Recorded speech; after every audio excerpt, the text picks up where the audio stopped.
Welcome to another episode of Just Me podcast. And today we are joined by the wonderful Jacqui Maitre.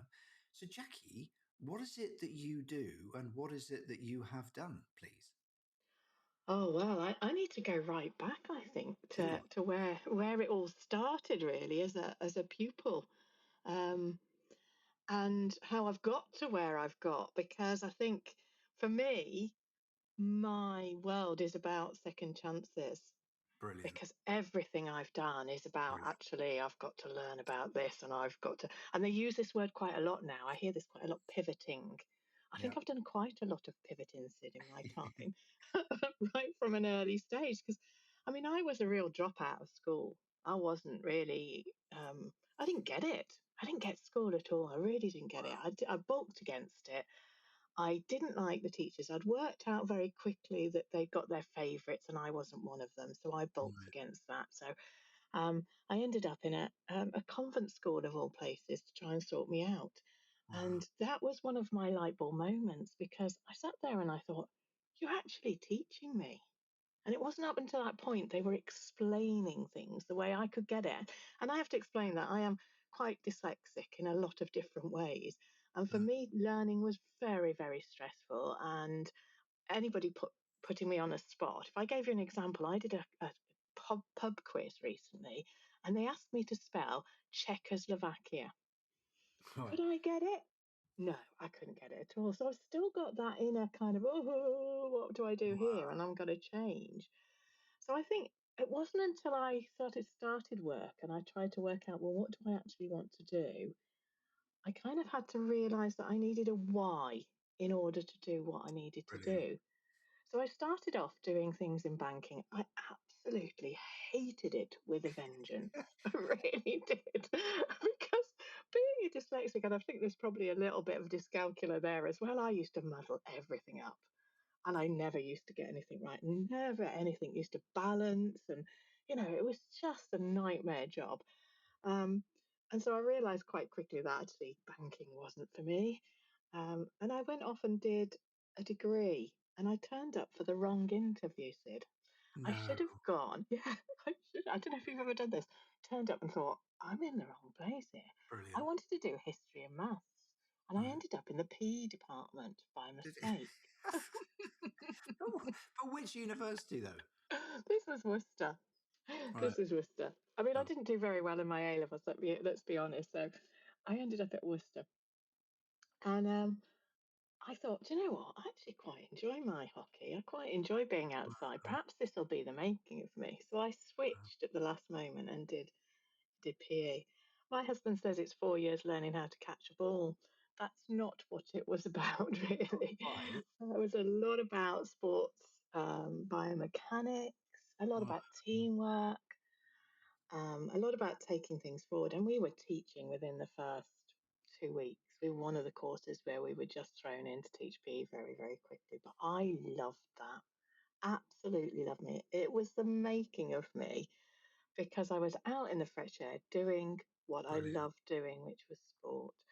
And so that was a second chance, really, again, because I Brilliant. sat there and thought, I'm not doing history and maths, I'm going to do this PE. So that's kind of where my teaching and my love for teaching started because I could see that I was one of those children who thrived on competition and sport, and it was something I could do really well. And that's what I wanted to put back is I wanted to see that joy in other children's faces. So I threw myself into that. I never absolutely thought I'd get to where I got to, which was the CEO of a multi academy trust. And I still used to sit there in meetings and think, I'm a PE teacher. I used to teach hockey. It's that, I kind of think it's that. I don't know if your listeners can relate to this, but it wasn't a straight line, my career. Yeah, yeah, yeah. I moved very quickly every 4 years, and I moved or pivoted, as they say now. Mm. I moved when I didn't get that leadership. I didn't get oh, why am I doing this? What's my why here? Yeah, I would move. I don't know if you've ever had that where you've sat yeah. there and Mm. thought, I'm moving now. Mm. Um, and I moved every 4 years. So I did go up the career ladder quite quickly. One of my light bulb moments was learning about emotional intelligence. Brilliant. So I was always very good at um, having children that had been expelled because I'd been through that myself, being Mm, asked to leave sort of mm, position. I was very good at having disaffected boys usually through my classroom. If they survived with me, they'd go on and stay in secondary school. wow. And the government, I don't know how they've done this. I was working with Worcester Uni doing some research at the time, and they kind of clicked onto this. Hang on, Jacqui, what are you doing? How are you managing to Mm, sustain mm, these boys in your classroom? And for me, it wasn't rocket science. I was very in tune with their way of thinking. And it turned out I was actually wired exactly the same way. I had the same personality types. We're brilliant. blue sky thinkers. Mm, We like to get the job done, but we thrive on competition. That was my how my brain worked. I see the world how it could be rather than how it is. Whereas my teaching colleagues generally were seated very emotionally and very much in the ethical. And I'm not saying I haven't got those in my personality, it's mm, just those aren't my drivers.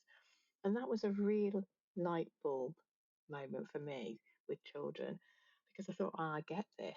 And actually, I remember teaching a science lesson once, and one boy goes, "You really get it, miss, don't you? You oh, really get us." oh, I think, yeah, that's why I do what I do because I wasn't for let's sit and write everything down. Let's learn through our hands. Let's learn by doing things. So I was often doing my lessons through that.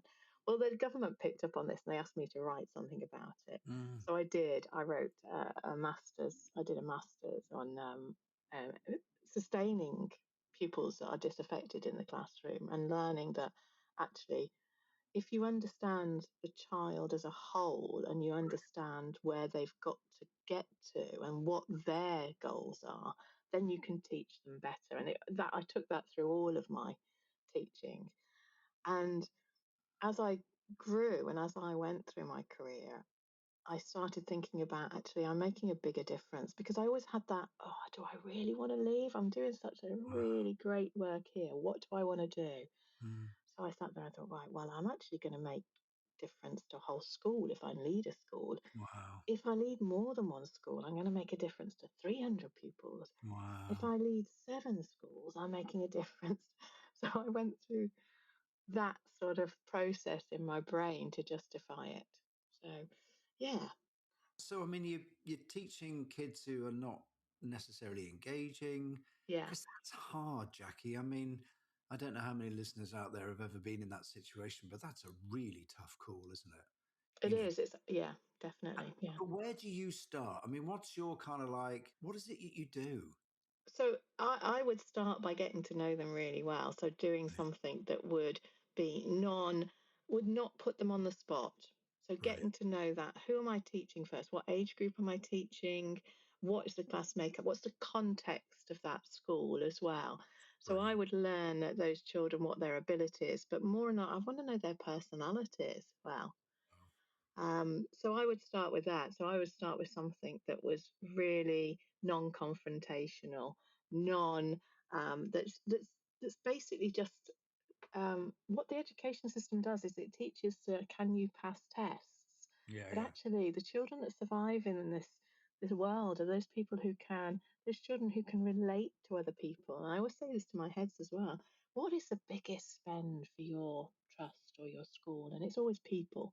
So get to know those children really well and then start. But disaffected children are really difficult. I absolutely loved, and you can probably hear it in my voice, Mm. going into the schools that nobody else had survived in. And I'll remember one till the day I die where they were shocked because I turned up for a third day and Wow. nobody had ever lasted more than 2 days. Like But you're Nanny here again? McPhee. Yeah. And I'm going to hear it the next day as well. So those were my real kind of ones that I wanted to work in. Yeah. And in terms of, I mean, I know, yeah, I can hear it in your voice. It's sort of, you just smile with the joy that you gave. But was there any point you kind of went, oh, what am I doing? Is this too hard? Or did you always have that burning ambition just to make a difference to? whoever you were teaching. There was so many moments like that. I think, in that school where I'd lasted more than 3 days, we used to let the children out at break time, and there'd be like 120 children go out, and you'd get 100 back Wow. because they'd hot-footed it over the wall or they were somewhere else. Wow. And that's disheartening because you start to reflect on yourself and you have that inner doubt. And I think Mm. I've always had that inner doubt. When I've sat in, I was a national leader of education. I was given all these awards, and I never really looked at them and thought, "Wow, that's great. That's." I always thought, yeah, okay, nobody else has got that. The bar must be really low if I've got it. That's how I kind of looked at it. But I'd sit at these meetings with all these other NLEs and think, what am I doing here?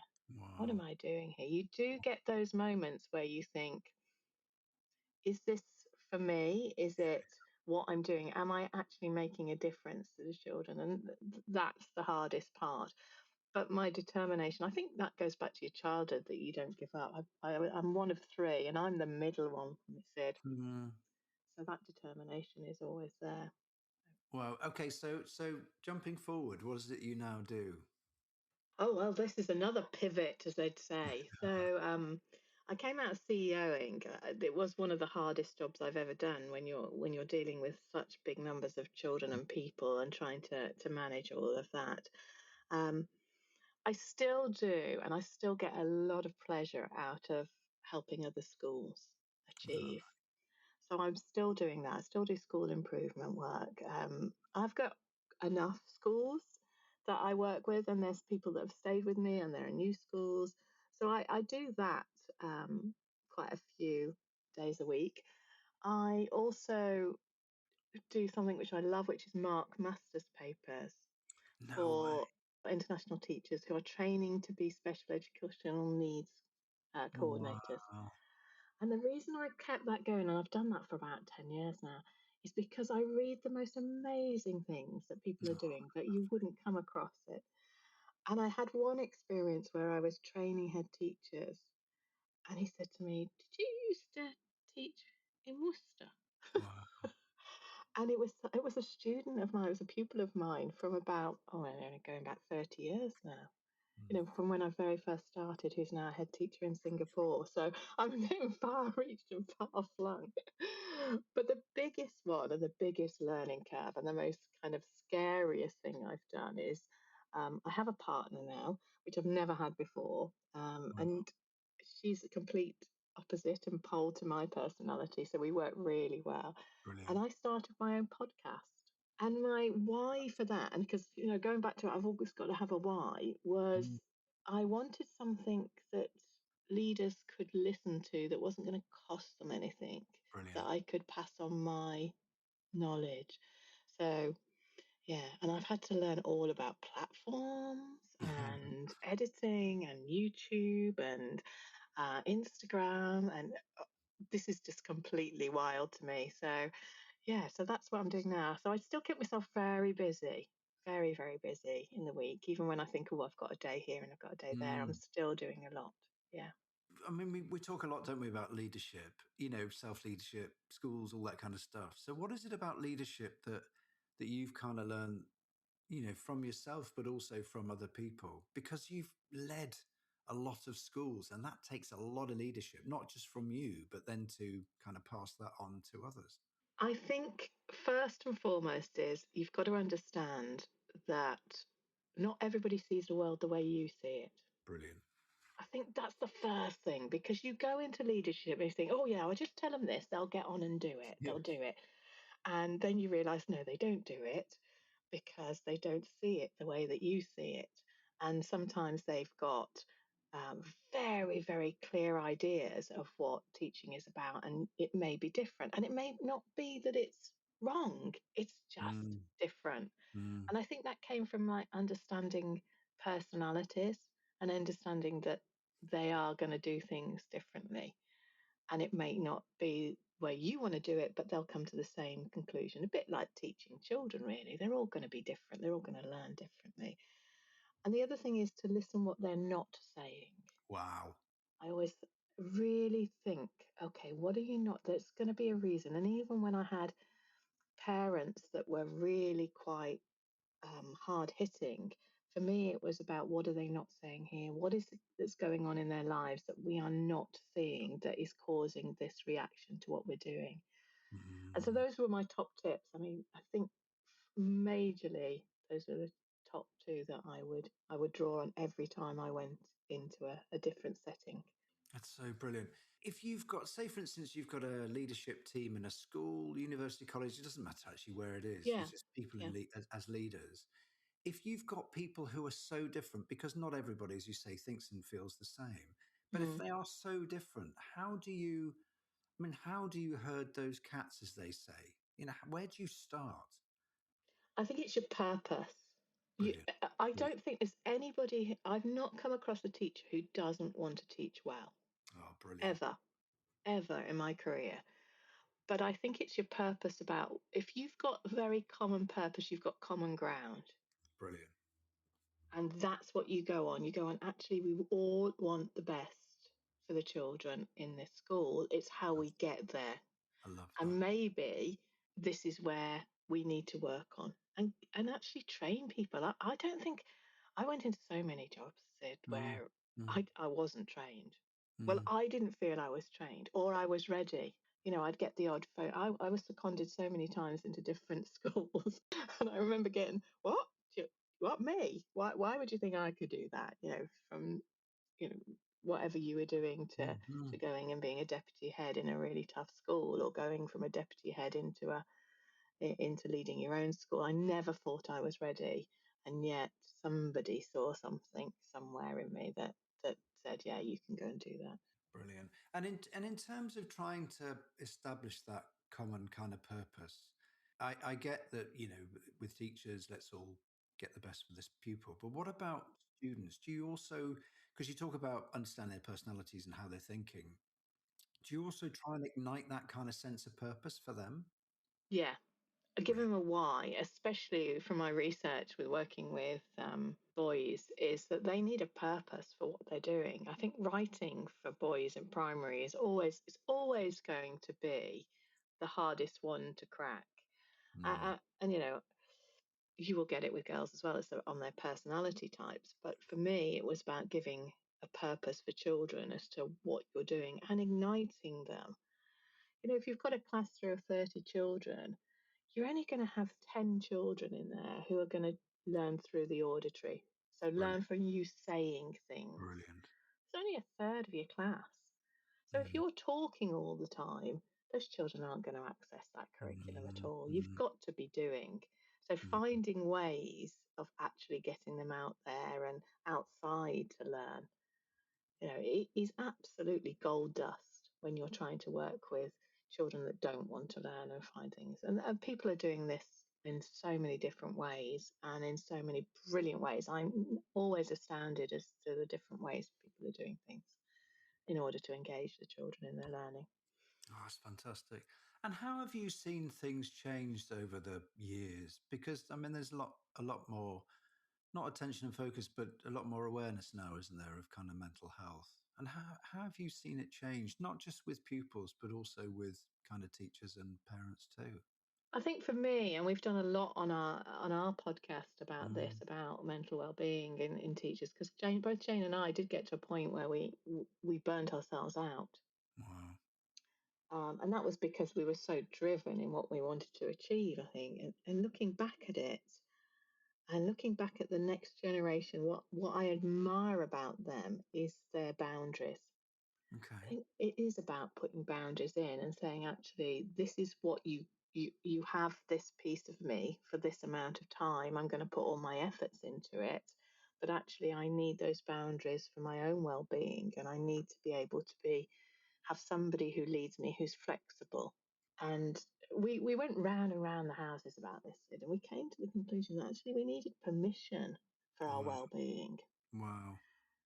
Permission for me, it was permission from my directors and my governors. But then I realised, well, actually, my staff need to have permission for their own well-being. And because I was sporty, I think I've talked about this on the podcast. What I used to do, and I still do, is Wednesdays is my sport day, and Brilliant. so that's my non-negotiable. But I would get changed at school and make sure my staff used to see me, my colleagues used to see me getting changed. And what was wonderful is that they adopted that. So Wednesdays they knew that they had permission to go out and do whatever they wanted to do, whether it was sport, whether it was going and picking the children up, whatever it was, Lovely. they knew that they had that time to do it. So That's really special. mm, And in terms of, technology has changed, hasn't it, over the decades, quite yeah. remarkably in a way. And how has that impacted on people's behaviors and, the way that we behave in classrooms and out of classrooms, really? I think that goes back to that emotional piece I talked about earlier. I Mm, think what we've got, and I think we're moving away from this, is that actually, if I go back to, and I think it was, it'll come to me in a minute, who said that it's not the most academic pupils that will survive, it is those that are emotionally intelligent. mm, What we provide for children as a curriculum has changed mm, so much over my teaching career. You used to be able to go in and think, well, what's today? Oh, today's snowing. Let's write some mm, poems about the snow. I mean, there is nothing like that now. There is mm, absolutely nothing. We've got this national curriculum that's in place. And I think for me, it's about adapting and using it for the best, but also understanding that children need to be able to relate to other children. And those things you cannot learn mm, through the current system of IT curriculum that we've mm, got.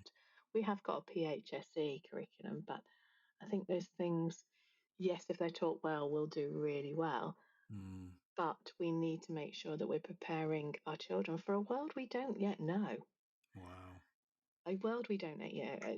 When I went into teaching, I went into teaching. Okay, I went and did something beforehand, but I Mm, went into a teaching career.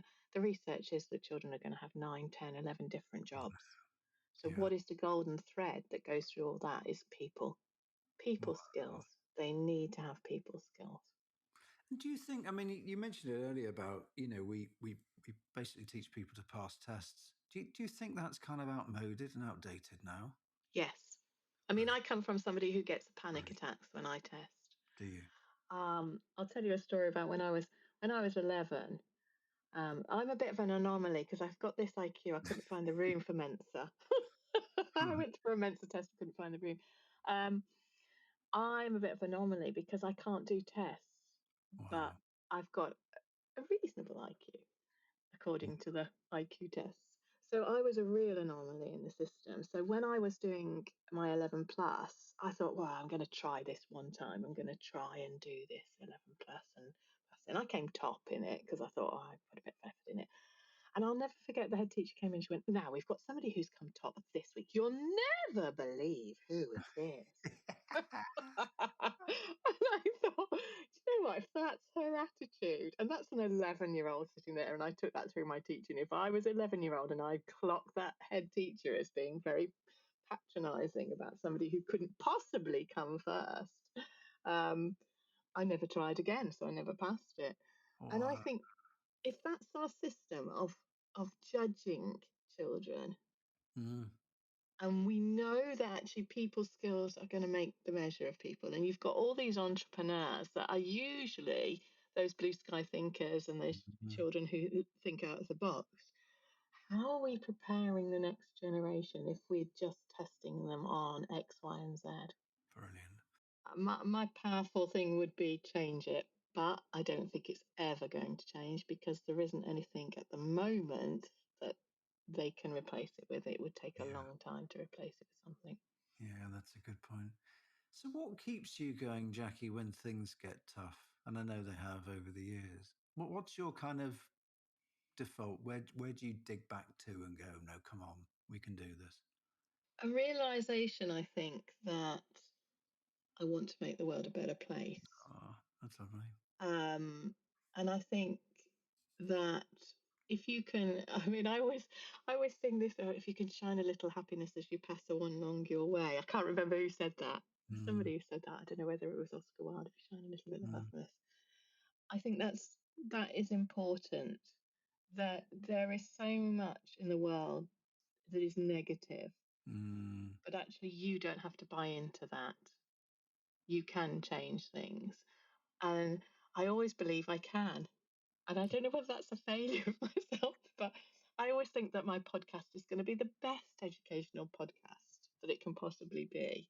I think that's that competition element, isn't it? Whether it is going to be there, I don't know. But I always have that belief that it could be, it could be, it could happen.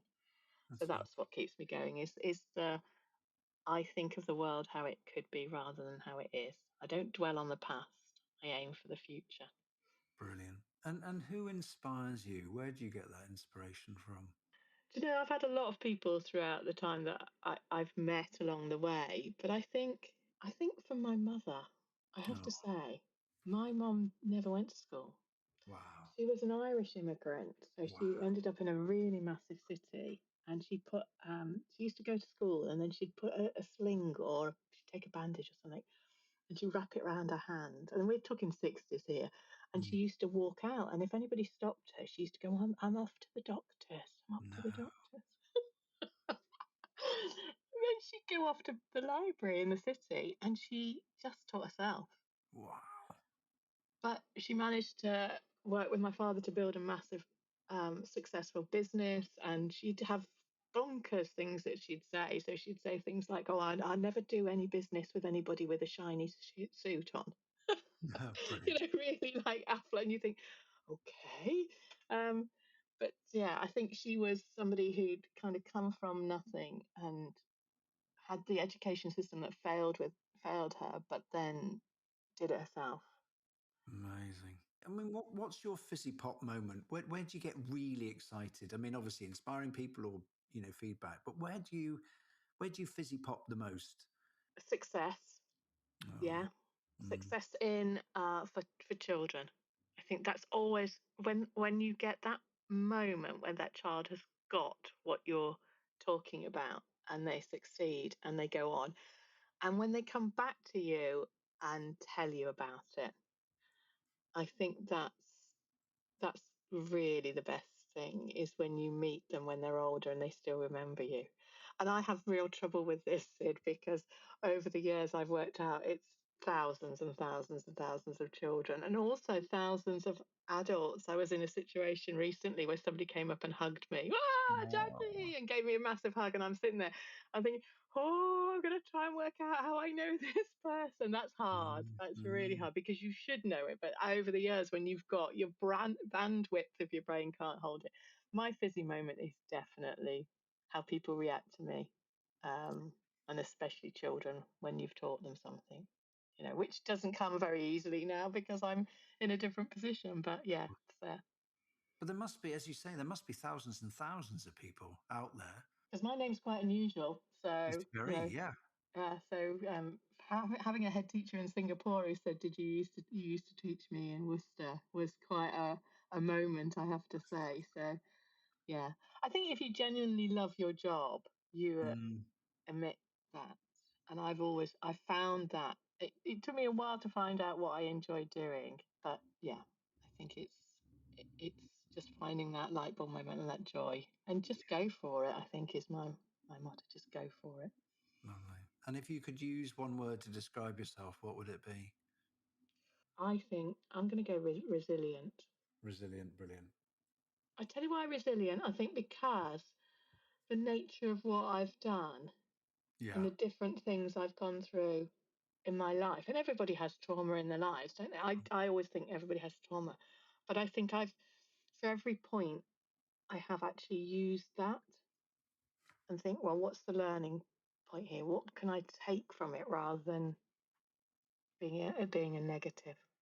That's So brilliant. resilient, But it's resilience. hard to do that, though, isn't it? Because, for some people, they haven't had the greatest start in life. And No, to try and use that toughness, that whatever, as resilience and as fuel to kind of keep on going, that's a tough thing to do, isn't it? Because sometimes people just feel beaten back and beaten down. yeah, it's incredibly hard. It's incredibly hard, Mm, and then I turn to friends, okay.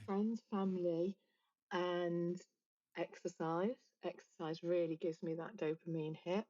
Mm, Um, I turn to that and pick yourself up sort of scenario. But then I had that when I did have a very good upbringing. I think that did Yeah. stand me. I mean, people would probably look at it and think, no, it wasn't. But for me, I had education was important, but other things were equally important as well. So Mm, resilient, having that resilience, you have to work at it. Don't get me wrong, it's not mm, something that comes easily. You mm. have to work at it. Mm. Jacqui, thank you for your time. It's wonderful. Love listening to you. Just really Oh, you're lovely. welcome, Sid. Thank you for the opportunity. It's been great to talk to you again. You're very welcome.